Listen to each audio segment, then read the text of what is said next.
Vamos agora passar para uma situação diferente, em que temos aqui um tema que interessa a todos e um protagonista para interpretar esse tema que é não só de excelência, mas como seguramente uma das pessoas mais capazes de nos falar de uma relação entre três tópicos que interessam a todos os estudantes, que andam nas Ciências da Comunicação, no curso de Ciências da Comunicação, que é o jornalismo, a televisão e o cinema.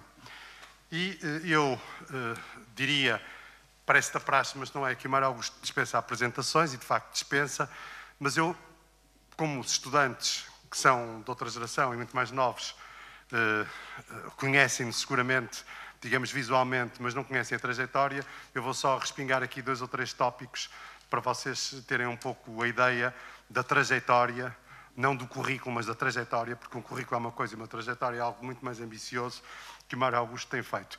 Queria só dizer que eu, ao olhar para estas notas, rememorei, não é que conheço o Mário Augusto desde que ele começou a fazer jornalismo, porque eu, professor Ricardo Pinto ainda é mais novinho do que eu, mas se pertencemos a uma geração extraordinária que fez a transição de um jornalismo, digamos, do século XIX para um jornalismo do século XX, que anunciava já os aspectos positivos e negativos do jornalismo que temos hoje. E no meio disto tudo, como o cinema é muito antigo, tem mais de 100 anos, o Mário Augusto trabalhou em jornais muito ligados aos espetáculos, por exemplo o 7, trabalhou em jornais que hoje nós diríamos jornais de referência, como o Público, a Sábado, com a voz magnífica que ele tem, é obviamente mais que expectável que tenha trabalhado na rádio comercial, na Renascença, e depois há uma coisa, eu cito sempre isto porque é uma das coisas que mais me impressionou como, digamos, de colega e como curioso do jornalismo, que é uma reportagem magnífica, que é um filme, é um documentário que o Mário Augusto fez e que teve um prémio muito importante, intitulado Mandem Saudades. Só o título é simultaneamente um título poético e ao mesmo tempo muito impressivo em termos de imagem jornalística, e que teve o prémio da Fundação Luso-Americana para o Desenvolvimento, e que é, no fundo, uma reportagem sobre a diáspora. Não vou dizer muito mais sobre isso, mas aproveito para convidar todos os alunos a revisitarem ou a verem pela primeira vez esta magnífica exemplificação do que é simultaneamente fazer televisão, jornalismo e cinema, porque, entre outros exemplos que eu podia dar, esse trabalho de Mário Augusto anuncia justamente aquilo que é a sua vocação, aquilo que faz parte do seu ADN, que é esta miscigenação. Bom, depois o Mário Augusto desempenha atualmente, teve ligado à SIC e, digamos, regressa, num certo sentido, à RTP, e numa acessão que é também um pouco aquela acessão, eu estou a falar ofegante porque eu testo como os alunos sabem falar com máscara, é horrível, e daqui a bocado vou mesmo optar por atirar, porque não consigo, ainda estou apanhado pelo teste, portanto para a TV não há problema, porque realmente é muito difícil estar a falar assim. Então, o que é que eu queria aqui destacar? Queria aqui destacar uma coisa bastante importante que tem a ver com o regresso a casa. E a RTP, como televisão pública, etc., é uma espécie de grande casa nacional da informação audiovisual, e o Mário Augusto sai da RTP, regressa à RTP um bocado como quem regressa à casa, e lá está, a fazer um programa que é dos mais importantes programas de divulgação de cinema na televisão, que tem um título que remete para um dos maiores filmes da história do cinema, do Hitchcock, que é A Janela Indiscreta. Eu tenho várias perguntas, isto vai funcionar um bocado como uma conversa informal, que é uma conversa entre 2 amigos, mas é também uma conversa entre 2 apaixonados pelo cinema, dois atentos observadores do jornalismo e do destino do jornalismo nos nossos dias, 2 críticos da televisão. A televisão tornou-se uma espécie de mais um eletrodoméstico, não é? Portanto, é um eletrodoméstico que às vezes nos prega partidas, outras vezes nos diverte, umas vezes dá-nos boas novidades, outras vezes assusta-nos, mas no meio disso tudo o cinema é unificador da televisão, e eu vou passar a palavra ao Mário, a quem agradeço muito ter vindo cá mais uma vez estar connosco e ter vindo à Universidade e partilhar também connosco não só a sua paixão pelo cinema, mas o seu estilo de fazer jornalismo e o seu estilo de comunicar. Muito obrigado.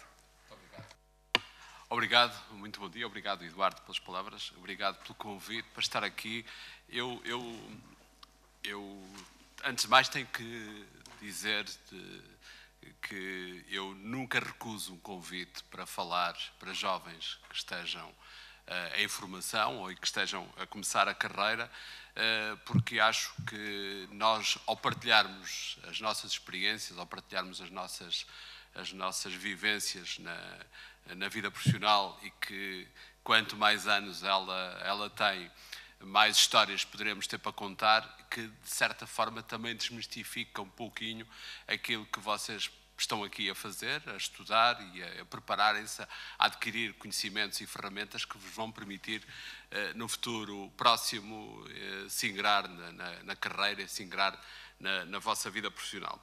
Ora bem, eu acho que devo fazer esse papel sempre, porque a televisão, o ecrã, acaba por criar-nos uma imagem e que às vezes não corresponde à verdade.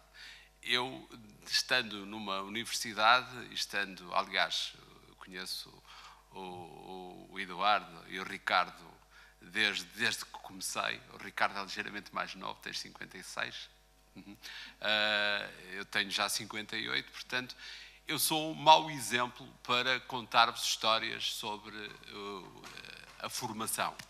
Eu sou da última geração de jornalistas que começaram a trabalhar sem passar pela faculdade.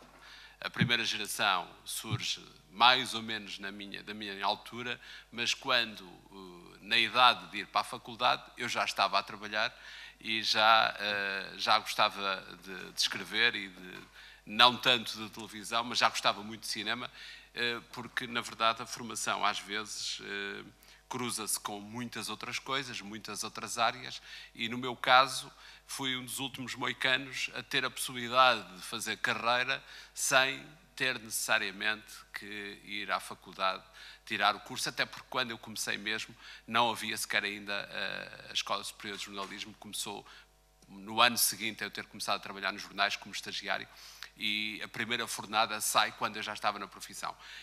Podem questionar-se depois, dizer, mas então, depois já estava a trabalhar, era muito jovem, tinha 21 anos, poderia ter ido para a faculdade.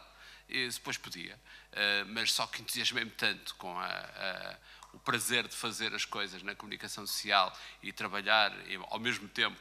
Ainda sou desse tempo que tinha essa possibilidade de trabalhar ao mesmo tempo em 3 e 4 sítios na mesma altura, na rádio, na Antena 1, nos jornais, no Comércio de Porto, e começar a fazer televisão na altura. Ainda nem rádios piratas existiam, muito menos canais de televisão independentes e privados. Portanto, tive essa possibilidade e tive essa sorte de ter aprendido a fazer. E, porque não havia escolas de comunicação, na altura, os próprios meios de comunicação, não tanto. Por exemplo, o Comércio de Porto, ele só por si era uma escola, porque havia ali várias gerações de jornalistas e havia os patamares, era como na tropa. Havia os soldados rasos, os que já eram sargentos, os que eram generais e por aí fora. Portanto, e nós tínhamos essa tendência a cumprir a recruta toda direitinha até ao fim, e alguns se ingravam, outros nem por isso. Eu poderia ter ido para a faculdade, na verdade, mas aconteceu aqui uma coisa muito curiosa, que o Ricardo e o Eduardo particularmente se lembram disso. Há uma leva de jovens jornalistas, e alguns até já nem tão jovens, que ou tinham andado na faculdade em História ou em Germânicas, em diversas áreas, e outros que já estavam na profissão e que de repente surge a Escola Superior de Jornalismo e acham interessante, vou-me inscrever na faculdade para tirar o curso e fazer. Foi um erro para a maior parte deles, porque, na verdade, o que é que acontecia? Os colegas de turma, que não estavam sequer ainda na vida ativa e estavam ainda a aprender, antes de verem as notas deles próprios, iam ver as notas dos jornalistas já que estavam a trabalhar, que normalmente não correspondia lá muito bem aos alunos mais empenhados da turma. E então criava-se ali uma situação um bocadinho delicada de alguém que já aparecia na televisão, ou dar a voz da rádio, ou de jornais, e até era lido, e chegava lá, na semiótica levava negativa, na semiótica levava negativa, e podias falar de vários exemplos. Olha, um deles, até porque não estou aqui a cometer nenhuma inconfidência, era o Juca Magalhães, o Júlio, foi se inscrever a correr à faculdade e aquilo era negativa atrás de negativa. Porquê? Porque não tinha tempo, porque a vida prática dá-nos outras ferramentas e outros métodos para nós depois começarmos a trabalhar essas ferramentas. Ora bem, portanto, eu tive a sorte, por um lado, de ter começado a trabalhar em órgãos já com algum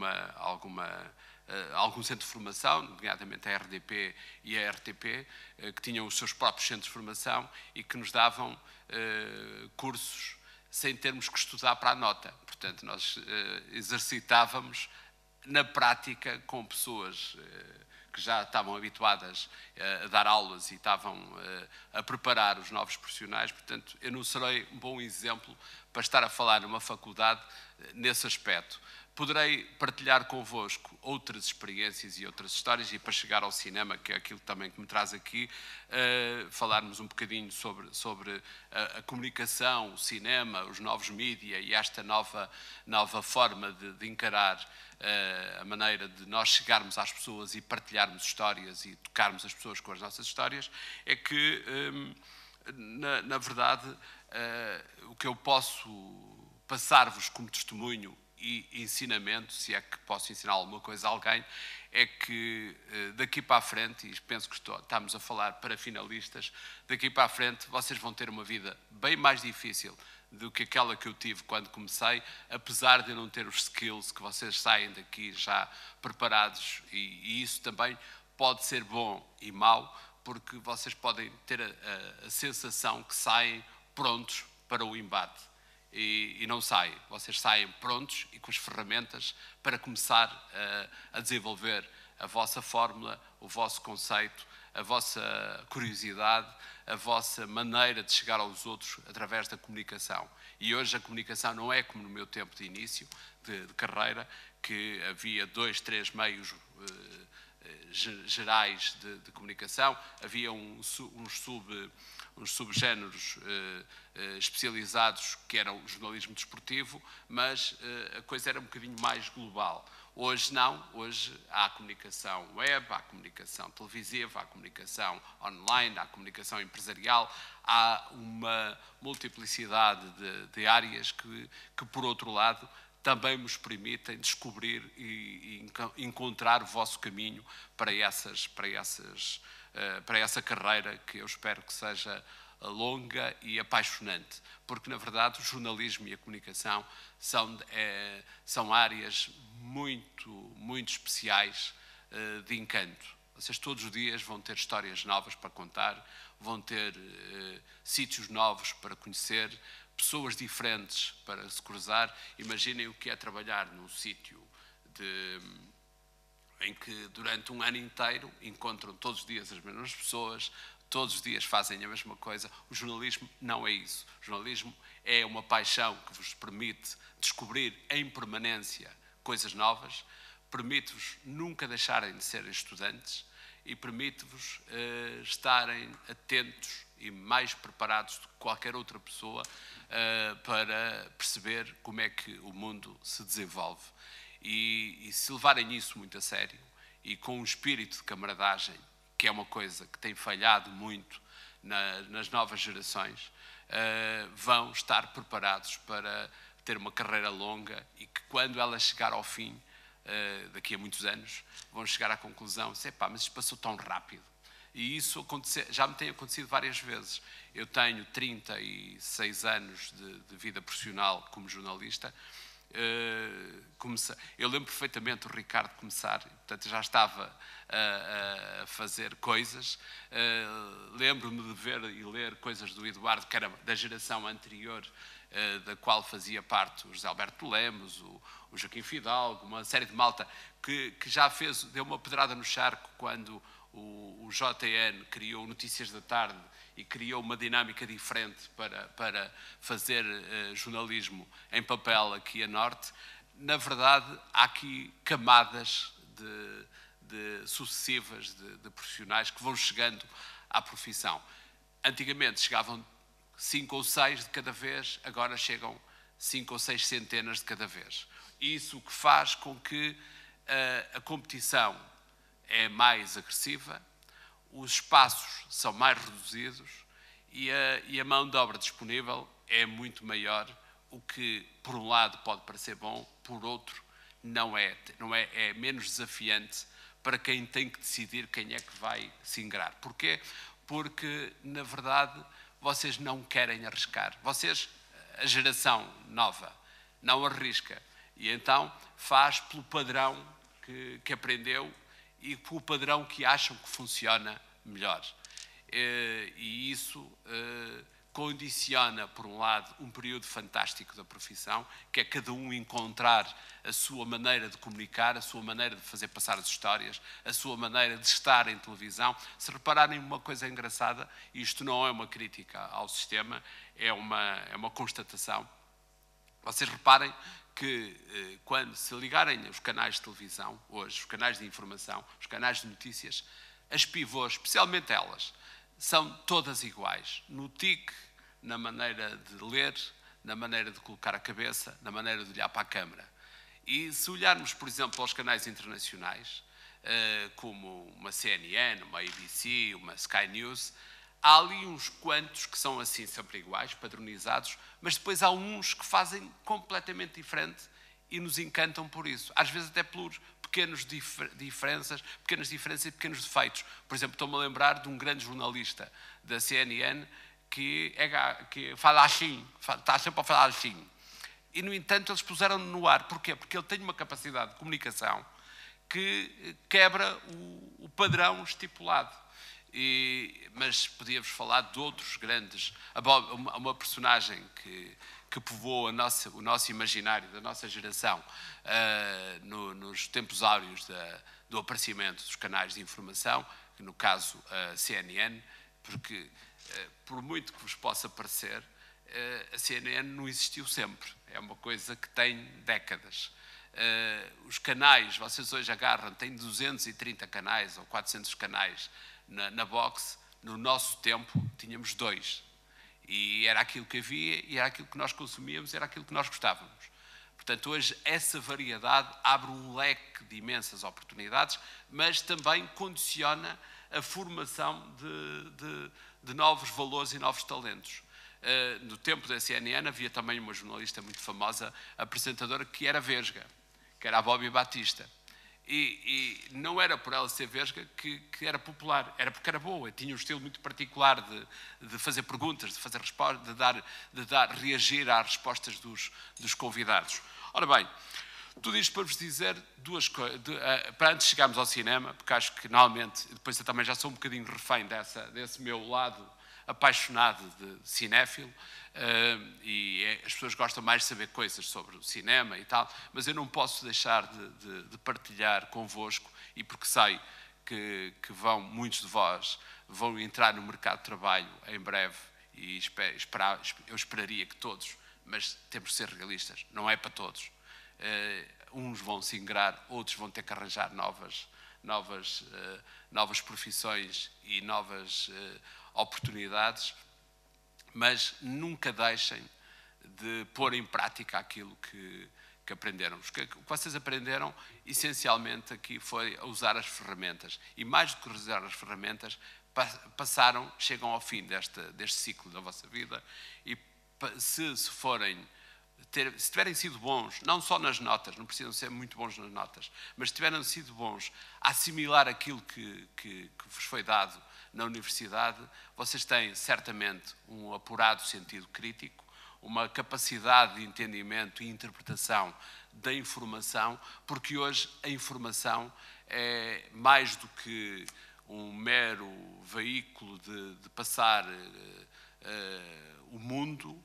É uma coisa que no final da década de 80, um sociólogo americano chamou de soft power, que é uma coisa muito desenvolvida e bem pelos americanos, que foi trabalhada em contraponto à Guerra Fria e ao Bloco de Leste, que era passar as mensagens de uma forma suave, não impondo e seduzindo o consumidor final das coisas. E o soft power hoje está presente em tudo o que nós vemos, sentimos e vemos e vivenciamos. No cinema, na televisão, na imprensa cor-de-rosa, tudo isto faz parte de um bolo gigante. E é esse bolo que vocês vão começar agora não a comer, porque já o comem há muito tempo, mas vão passar a confeccionar. Vocês vão ser padeiros dessa padaria gigante do soft power, porque e vão destacar os melhores. E os melhores não necessariamente têm que ser os melhores alunos, têm que ser aqueles que estão a preparar e atentos para isso. E o que é que vocês vão precisar daqui para a frente, no meu entender e pela experiência? Até porque, dito assim, como o Eduardo dizia, eu costumo começar sempre, quando falo para jovens nas escolas, por esta afirmação que vos vou fazer. Hoje baralhei aqui as coisas, mas o nosso currículo, ao fim de 36 anos, é fantástico. E porque eu aqui só tenho as coisas giras. Mas em 36 anos eu já dei muitos trambolhões, já fiz muitas asneiras, já escrevi muitos erros, já me arrependi de coisas que fiz, porque, na verdade, isso é o processo de aprendizagem. Mas tenho as coisas mais... mas, na verdade, foi com os erros melhores que eu aprendi. Não foi só nestas coisas fantásticas. Eu, para trabalhar no Comércio de Porto, tive que pedir para me... não era cunha, era só, olha, eu gostava de escrever umas coisas de cinema. Na altura, quem estava na parte cultural do Comércio de Porto era o Mário Dorminski, que tinha ido com o Rogério e para a equipa nova do Comércio de Porto. E ele disse, ok, manda cá uns textos para a malta ver se gosta. E gostaram. Na RDP eu tinha começado a trabalhar à borla ao fim de semana com um grupo de pessoas e aconteceu uma coisa muito engraçada. Eu comecei a trabalhar em rádio, na Rádio Comercial Norte, que era ali na Rua Tenente Valandim, onde é hoje a TVI, acho que ainda é. Uma casa que existia ali, perto de Sheraton, e nós ao sábado íamos para lá, um grupo de jovens, deixávamos fazer rádio, ao sábado à tarde, de borla. E entre esses grupos jovens havia um em particular que era brilhante, tinha uma voz fantástica, tinha uma cultura geral que para mim me espantava na altura. E eu ficava, o Paulo realmente... Só que o Paulo tinha um problema, era arrogante. Chegava lá e nós passávamos a vida a levar na cabeça dos mais velhos. Isto não é assim que se diz. Oh, jovem, não faças assim, não digas isto desta maneira, não podes fazer mas e tal, não podes arranjar muletas. Hoje isso está em desuso, mas na altura levávamos na cabeça. E o Paulo, que era o mais brilhante desse pequeno grupo de jovens que andavam por ali, de certa maneira, olha, promovido por esse pequeno grupo foi lançado por uma pessoa que foi aqui professor, o Rui de Melo. O Rui de Melo era o diretor da rádio e o Rui disse, vocês são os jovens porreiros, venham cá ao sábado aprender a fazer. E a malta lá ia, em vez de andar nos copos e a curtir, íamos para lá, éramos para aí uns 7 ou 8. De todos, acho que só há 2 ou 3 que estão a trabalhar na área da comunicação e como jornalista até acho que sou o único. Um é vereador da Câmara de Matosinhos, o outro é responsável técnico da TVI, é o Paulo Moura, que é um editor brilhante. Estão a ver, portanto, a base foi a mesma, mas uns vão para aqui, outros vão para lá. Porquê? Vão descobrindo os seus skills, as suas aptidões e os seus prazeres nas coisas. Portanto, vocês, apesar de terem um curso de comunicação, aliás, por isso, alguma coisa, isto não se chama um curso de jornalismo, chama-se um curso de comunicação, para vos abrir o leque de entendimento sobre as coisas. E aconteceu uma coisa desse grupo, o tal Paulo era o mais fantástico de todos. Uma voz brilhante, uma cultura geral, ele era de Lisboa, portanto, nós na altura até já achávamos que aquilo era uma coisa, um gajo de Lisboa, vir aqui para o Porto, porque ele tinha aqui uma namorada, então vinha ao fim de semana e achava que, o gajo de Lisboa chega ali, então levávamos na cabeça e ele começou a dizer, então venho para cá de borla, apanho ao fim de semana para aqui, ainda levo na cabeça, não estou para isto. nós os outros estávamos. E o Paulo desistiu. Era o que tinha o futuro mais promissor para fazer carreira naquilo. Hoje vende livros. Aliás, deixou aquilo, nunca mais. Para perceberem que a vossa vida daqui para a frente vai ser sustentada por uma coisa, um triângulo. Nunca mais se esqueçam disto. Esse triângulo, com os 3 vértices, senão era um quadrado, tem em cada canto sorte, talento e trabalho. E como é um triângulo, tem que estar mais ou menos triangulado, senão aquilo começa a ficar meio desenconchavado. E, por exemplo, se não tiverem sorte, podem trabalhar muito e terem muito talento e a coisa não vai soltar-se. Se trabalharem muito e não tiverem talento, também vão andar ali a segurar o triângulo para ver se aguentam e não vão passar do mediano.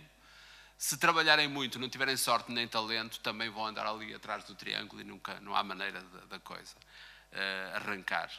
E são estes três pontos que vão definir a vossa carreira daqui para a frente.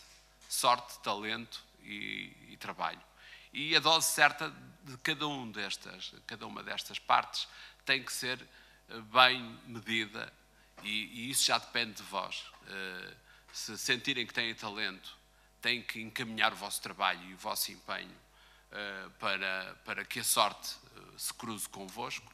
Se sentirem que não têm sorte, têm que se esforçar mais no talento e focar-se numa coisa onde acham que podem se ingrar para fazer a vossa carreira. E se não tiverem nada disto, mudem de profissão e arranjem outra coisa, porque não vai correr bem. Vão ser continuamente medianos ou menos do que isso e não vão ser felizes na profissão. Vão, se calhar, enganaram-se em todos os patamares dessa evolução. Desde logo na escolha do curso, desde logo nas opções que fizeram. E aí tem que tratar de se encontrar outra vez para recomeçar com outro foco, com outra intenção. Porque o trabalho vai ser a coisa mais importante que vocês vão ter se tiverem a sorte e se tiverem talento. A sorte é a única que não depende diretamente de nós. É preciso ter sorte, estar no dia certo. Eu posso garantir-vos que a sorte foi muito determinante na minha carreira. Eu tive a sorte de ter começado na altura que comecei. Se tivesse começado no mesmo padrão 3 anos, 4 anos depois, já não teria hipótese nenhuma de ter feito a carreira que fiz, porque entretanto tinham chegado o Ricardo Jorge Pinto, tinha chegado o Zé Alberto Carvalho, tinha chegado toda a malta que estava a acabar de sair das primeiras fornadas da Escola Superior de Jornalismo e de repente eles tinham a porta mais aberta do que eu, porque eu não tinha qualificações especializadas para fazer. Portanto, eu estava a aprender a fazer. Mas depois tive sorte, nunca desisti de lutar pelas coisas que me davam realmente prazer e era impensável no meu tempo dizer a alguém que vai fazer a vida a falar de filmes. Era impensável. Havia uma malta que escrevia sobre cinema havia o Lauro António, havia o Vasco Granja, Roma Torres. Havia assim 2 ou 3, agora um miúdo a fazer isso, não havia muito. E para falarmos de cinema, vou-vos confessar aqui de outra coisa que acho que era importante, e só para, sejam sempre bons colegas, porque uma pessoa que coleciona más relações na vida profissional vai acabar por se dar mal ou acaba a ser chefe, que é o que acontece muitas vezes. Mas também acabar por ser chefe sem ter feito o caminho certo também não é bom, porque não vai ser um bom chefe. Não vai ser um bom chefe. Mário, desculpa, nós se calhar podemos aproveitar já deste aqui imensas deixas e eu queria começar por dizer uma coisa. Bom, sorte já temos, e temos sorte hoje, pelo menos, porque temos aqui o Mário Augusto a partilhar connosco não apenas um testemunho, nem uma experiência de vida profissional, mas temos sorte também porque estamos a fazer uma coisa que gostamos todos. E E, portanto, isso já não é mau para começar. E eu tenho aqui, não exatamente uma questão, mas para fazermos um bocadinho também este triângulo do jornalismo, da televisão e do cinema, não são exatamente perguntas e qualquer um destes tópicos estava para ficarmos aqui tempos infinitos a falar, mas ponto de partida, a ideia, o jornalismo, fala-se muito de crise do jornalismo, o jornalismo já não é o que era, o jornalismo perverteu-se, o jornalismo todos os dias, umas vezes tem que estar a defender, outras vezes está a ser atacado. Como é que vês um bocado estas vicissitudes contemporâneas do jornalismo? E não faço aquela pergunta muito retórica, que futuro para o jornalismo, mas há um jornalismo do futuro? Há seguramente o jornalismo do futuro por uma razão simples, é que esta discussão existiu sempre. E eu costumo dizer que tudo o que eu sei como jornalista e como repórter aprendi no cinema, a forma de contar uma história, a maneira de relatar os eventos, porque eu sempre entendi que e já chego à resposta da tua pergunta, eu sempre entendi que um repórter, alguém que está a fazer uma reportagem, está a contar uma história, ponto. E se o cinema tem uma arte especial para contar histórias, com o tal, como dizia o Godard, princípio, meio e fim, não necessariamente por essa ordem, ora bem, se ele me está a ensinar isso, eu só tenho que pôr em prática, mesmo no relato de histórias reais, aquilo que o cinema me ensinou. E isso sempre foi assim, sempre evoluiu dessa maneira. Desde jornalismo do século XIX, se vocês agarrarem no jornal um Comércio do Porto, ou um jornal que já existia aqui no Porto no século XIX, olham uma prosa, leem uma prosa daquelas e dizem, isto é uma coisa rebuscada, complexa. Porquê? Porque, a dada altura, isto começou a cruzar-se tudo. Apareceu a rádio e aligeirou a forma de escrever para jornais, apareceu a televisão e bebeu muito da forma de escrever para rádio para comunicar através da televisão. Isto anda sempre numa evolução constante. E há um jornalismo, sem dúvida, há um jornalismo de futuro, porque esta profissão não pode acabar, porque as pessoas precisam de estar informadas e precisam de ser. Agora, compete a cada um dos novos jovens que chegam à profissão descobrir esses caminhos, porque está sempre em mutação. E já agora, um acrescento também, e que os mais velhos, nós os mais velhos, poderemos concordar, eu defendo isso, mas não sei se concordam ou não, mas certamente concordam, que é a melhor maneira de nós estarmos a entender o futuro é conhecer muito bem o passado. E quem conhece bem, estuda bem o que se passou, está melhor preparado para fazer futurologia em relação àquilo que há de vir. E, mais uma vez, o cinema. O cinema tem 125 anos. Foi ontem que começou. Ao contrário das outras artes todas, que têm centenas e centenas de anos, algumas delas, o cinema começou há 125 anos e é impensável nós olharmos para um filme que foi feito há 125 anos e entender, como é que isto foi tão rápido e evoluiu. Evoluiu porquê? Porque nunca se conformou com os métodos que estavam em prática. E o jornalismo, para bem e para mal, tem esse problema. Por exemplo, para a minha geração, não faz sentido nenhum que nós tenhamos um Portugal sentado à volta da mesa da televisão, permanentemente. Os debates, aquilo, para mim, é rádio com imagem. Mas também é verdade que hoje a rádio faz imagem para pôr no online. E, portanto, há aqui uma mistura de coisas. O que é que acontece? Vai morrer muita coisa pelo caminho, mas aquelas que vão inovar e vão diferenciar-se vão ganhar o seu espaço. E isso compete às novas gerações descobrir os novos caminhos até para sobreviver na profissão. E vão assim, se saírem daqui, estamos aqui 50 pessoas, se 30 vão fazer igual ao que o vizinho do lado faz, correm o risco de 20 deles acabarem em caixas no supermercado. Mas se os outros 10 forem resilientes, curiosos e constantemente atentos à forma como isto está a evoluir, vão encarreirar e ganham o seu espaço. É essa a regra sempre. Relativamente à televisão, passamos agora, porque o cinema vem andar misturado com isto. Relativamente à televisão, nós, o Manuel já disse, temos hoje uma impensável oferta televisiva e portanto, um dos grandes teóricos da comunicação, enfim, dos últimos anos, e um homem que era crítico de cinema, muito particular crítico de cinema, que era o Sérgio Daney, tem um texto que, pelo menos os meus alunos não conhecem exatamente o texto, mas conhecem as ideias do texto, que é a ideia do zapa, portanto, viver em zapping permanente. E a questão que eu coloco aqui é como é que nós podemos tentar escapar a este estado de zapping permanente, portanto, de passar por tudo e mais alguma coisa sem nos fixarmos em coisa alguma, quando a televisão começa por ser e nasce como um objeto de fixação e um objeto de sedução em primeiro lugar. Hoje a televisão perdeu sedução, perdeu capacidade de motivação e, sobretudo, isto é quase uma segunda questão, no caso concreto português, a televisão cria uma espécie de omnipresença.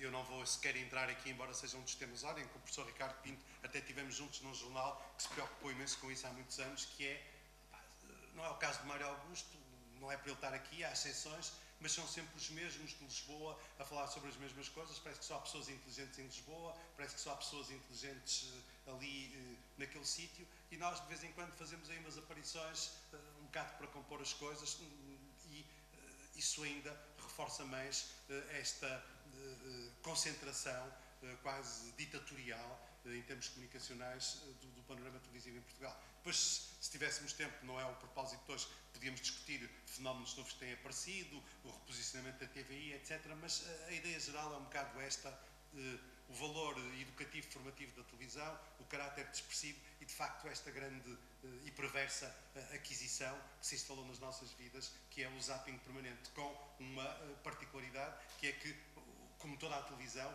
o zapping salta da televisão para as nossas relações. Exatamente. As nossas relações também são relações. Toma conta de nós. Na verdade, eu acho que a televisão, como eu me formei dentro dela, já acabou e nós não queremos admitir.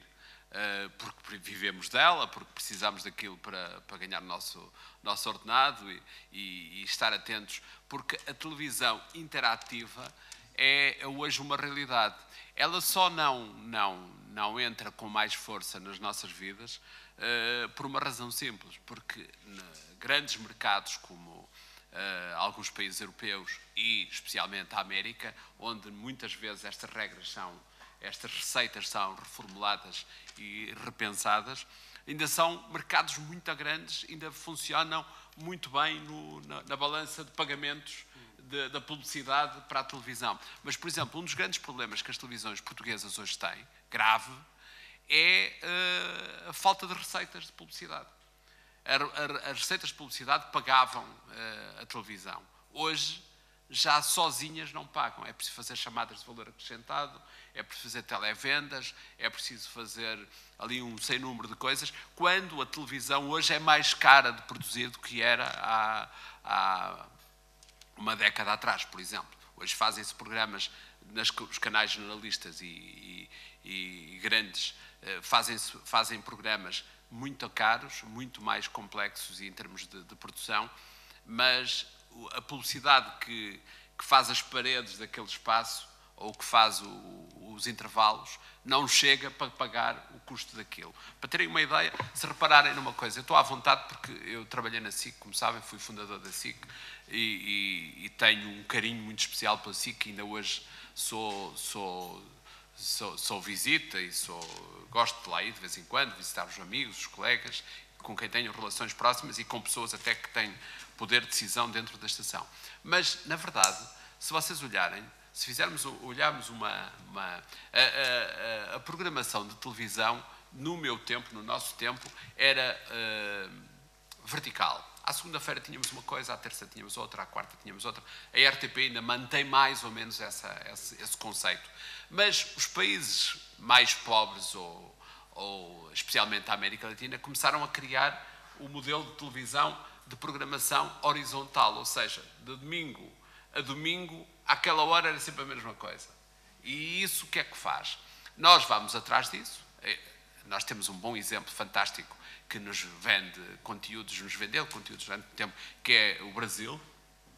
A novela é uma invenção, do conceito como nós a conhecemos, é uma invenção da América Latina, Brasil, México e Argentina.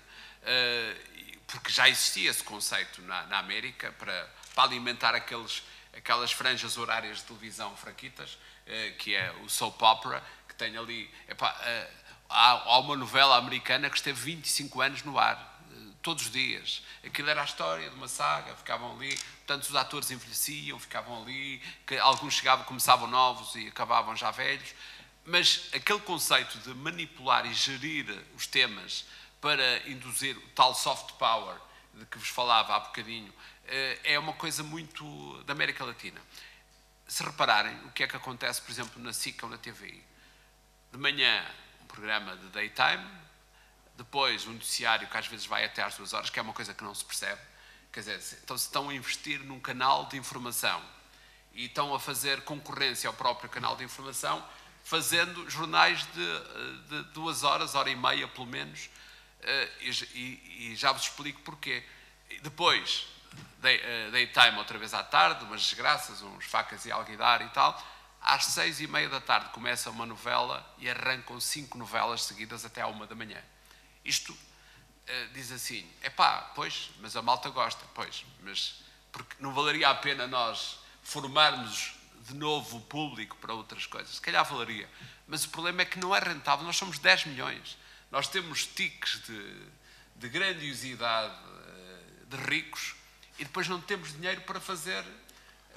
Alimentar essas coisas. É por isso que os nossos pais dizem, a RTP do meu tempo é que era, só havia 2 canais, RTP1 e RTP2. Mas aquilo é que era. Havia melodias sempre ao domingo à noite, havia teatro à segunda-feira. Agora eu vou-vos explicar porque é que havia. Porque era muito barato produzir. A RTP começou a fazer séries de televisão e telefilmes a partir dos anos 70. Até lá havia umas experiências meias discretas, porque, por exemplo, havia teatro ao domingo à segunda-feira à noite. Porquê? Era o dia de folga das companhias, a RTP ia lá com uma caminhoneta, carregava nos cenários, trazia para os estúdios, os atores ganhavam mais algum e faziam a peça que estavam em cena em Lisboa, dentro do estúdio da RTP. Era fantástico, intelectualmente, era teatro na RTP. Não, eles se calhar gostavam de ter feito aquilo em cinema, ou dramaturgia televisiva, mas não o faziam. Mário, nós temos ainda cerca de 10 minutos, porque tem aqui uma calendarização. Eu sei que tens algumas coisas para mostrar, não sei se querias. E aí metemos o terceiro tópico, que é o cinema. Uma nota só muito de reposicionamento. Evidentemente, quando eu falei, tive cuidado, mas pode ter passado desapercebido aos alunos, da questão de Porto de Lisboa, há de facto uma espécie de exceção e de semi-exceção, que é a RTPI, com uma particularidade, que é o Canal 2 e, nomeadamente no campo da informação, o Jornal 2, não é, que sempre foi uma espécie de ex-libris do Porto, mas não pode ser uma espécie de cereja em cima do bolo, e até fazendo aqui justiça também ao nosso querido professor e colega Ricardo Pinto, que muito dá para esse peditório no bom sentido, convém, dentro deste do seu dono, deixar presente isto, quer dizer, à exceção do serviço público, de facto, os canais generalistas dominam e controlam o país e o mundo a partir de Lisboa, e nós ficamos sentados na plateia. Sabes que há uma coisa engraçada que acontece, eu, como vos disse, sou muitas vezes convidado para ir a universidades e a escolas falar aos jovens sobre comunicação e sobre cinema, e às vezes telefonam e perguntam, olha, queríamos ver, então onde é que é a escola? É no Barreiro, sabe? Mas eu vivo em Espinho. Em Espinho? Porque acham sempre que uma pessoa que aparece na televisão ou que tem alguma projeção nacional tem que viver em Lisboa. E, na verdade, foram poucos os casos, e eu, da minha geração, serei um dos casos, o Ricardo na área dele também, mas talvez o primeiro caso e tu conheces bem, que na verdade teve notoriedade nacional, sem nunca deixar o Porto, apesar de se ter rendido depois a Lisboa, é o Carlos Magno, que durante anos e anos era uma figura nacional do jornalismo radiofónico e, no entanto, estava no Porto, nunca deixou. Depois, eu também, a Judite de Sousa também, mas alguns depois não resistiram à tentação de estragar a carreira no meio dos lisboetas. Nada contra, mas eu prefiro, além disso também mais um ensinamento, às vezes é melhor ser um outsider pequenino num circo grande do que ser mais um grande no meio de um circo pequenino. E há muitos esses exemplos. Muita gente começou, aliás, a Escola Superior de Jornalismo aqui no Porto, formou imensos jornalistas e as primeiras fornadas, o Ricardo sabe bem disso, as primeiras fornadas quase ninguém acabou o curso. Ao fim do segundo ano já estavam todos a trabalhar, estavam a ser apanhados e pescados. Uns acabaram depois nas secretarias de outras escolas, outros acabaram à pedrada e outros acabaram ao empurrão, mas muitos não acabaram, porque na verdade havia uma ânsia de encontrar novos talentos e já com uma determinada formação. A Universidade Nova em Lisboa lança os primeiros jovens jornalistas também, o Rodrigo, o Zé Rodrigues Santos e muitos outros, mas a Escola Superior de Jornalismo no Porto foi extremamente importante para essa nova fornada de jovens que começaram a carreira a partir do Porto. Muitos aculturaram-se rapidamente a Lisboa, aliás, alguns até que chegam a Lisboa e fazem de conta que não são do Porto, e outros foram para lá e rapidamente ficaram tranquilos nesse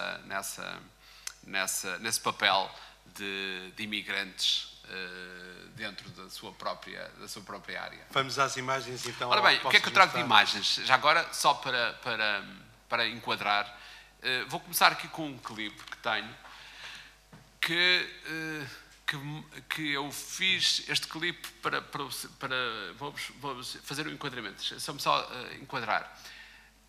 A magia do cinema, o que é?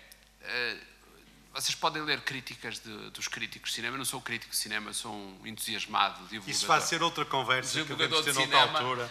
Mas o que é que o cinema tem? Tem uma magia de projetar vidas com frases, com experiências, com pormenores que nos tocam. E o melhor filme que nós vemos na vida, não se esqueçam nunca disso, e quando verem outra vez um filme, não é aqueles da pipoca e de mascar chicas, aqueles filmes que vocês daqui a uns anos vão dizer, eu vi uma cena, um filme que nunca... É aquela cena que vai ficar agarrada a nós e que nós, durante anos... eu acho que vi uma cena num filme que dizia isto ou dizia aquilo. Eu tenho uma cena de um ator... Imaginem a história da sorte que eu vos dizia, do triângulo. Imaginem o que é o Indiana Jones se não fosse o Harrison Ford. Não era a mesma coisa. Sabem quem era o ator que estava escalado para ser o Indiana Jones? E só não foi porque tinha um contrato até ao terceiro dia antes da rodagem. Disseram, ok, esqueça, não vai fazer o filme, esse filme vai ser uma porcaria, você aqui está porreiro, deixe estar. Tom Selleck, alguém sabe quem é o Tom Selleck? Eu sei porque sou cinéfilo. Tom Selleck é um senhor que tem um ar de construtor dali de Valongo, uma bigodaça e tal. Sabem porque é que foi o Harrison Ford? Porque teve sorte. Assim, porque ele até na verdade, lá está, olha, sorte, talento e trabalho.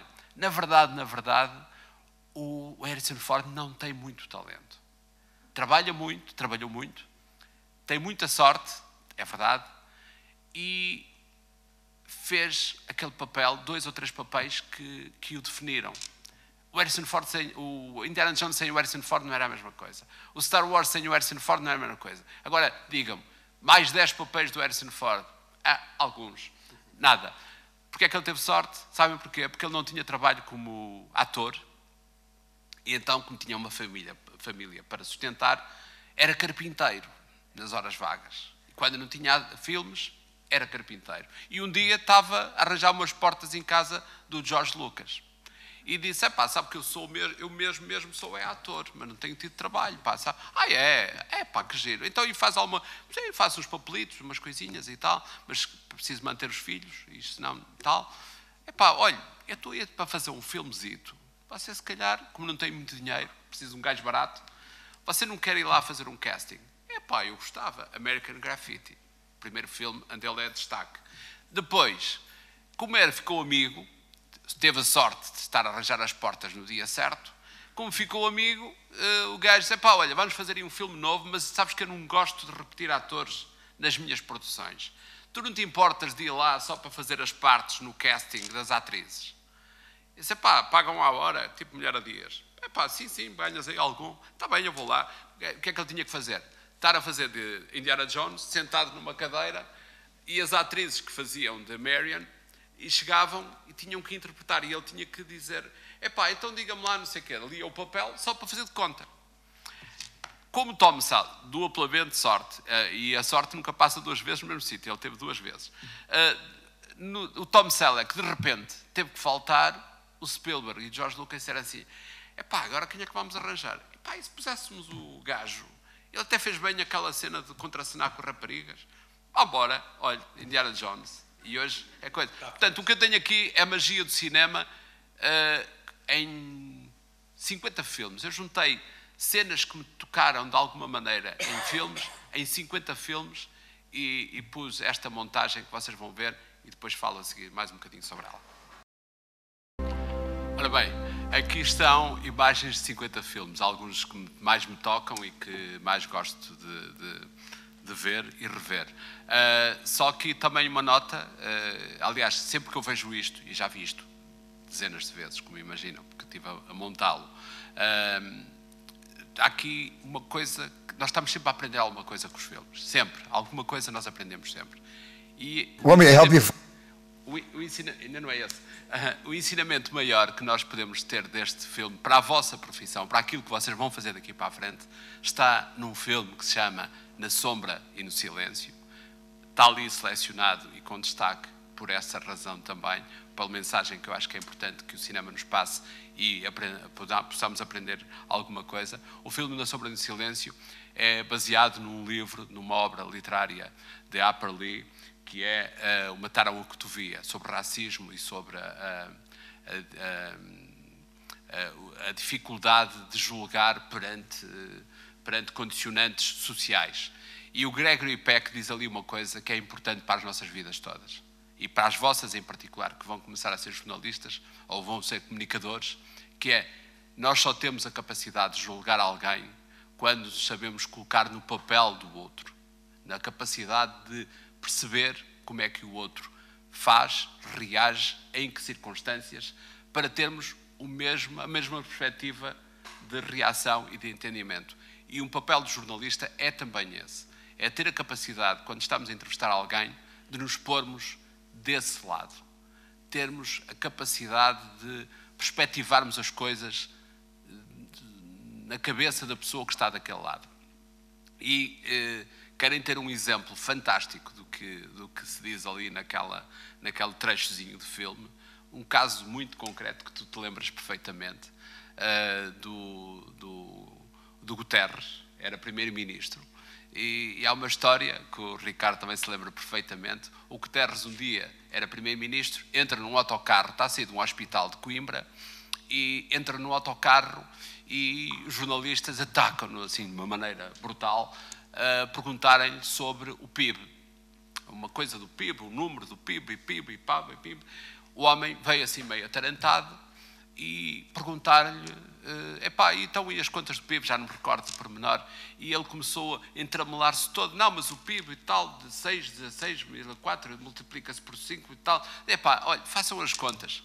Todos os jornalistas o que é que fizeram? Pimba, deram porrada ao Guterres, que como primeiro-ministro nem as contas tinha feito. O que eles não sabiam, eles não tinham tido a capacidade de perceber e pôr-se no lado dele. Eu não estou aqui a fazer campanha política sequer, até porque o Guterres neste momento já não é político. Ou melhor, é político, mas noutra dimensão. O que tinha acontecido 2 minutos antes, ou 20 minutos antes, é que ele estava no hospital, em Coimbra, a fazer uma inauguração, e terá perguntado lá a um médico, olha, sabe, já agora aproveito para lhe fazer uma pergunta. Tenho uma pessoa amiga que está com um problema grave de saúde, com estas coisas, com aquilo, explicou o que é que essa pessoa amiga tinha, e o médico, o seu primeiro-ministro, pois, mas olha, é uma pessoa próxima? Não, é um amigo e tal. Mas, olha, então, se é amigo, vá preparando que a pessoa não vai durar meio ano.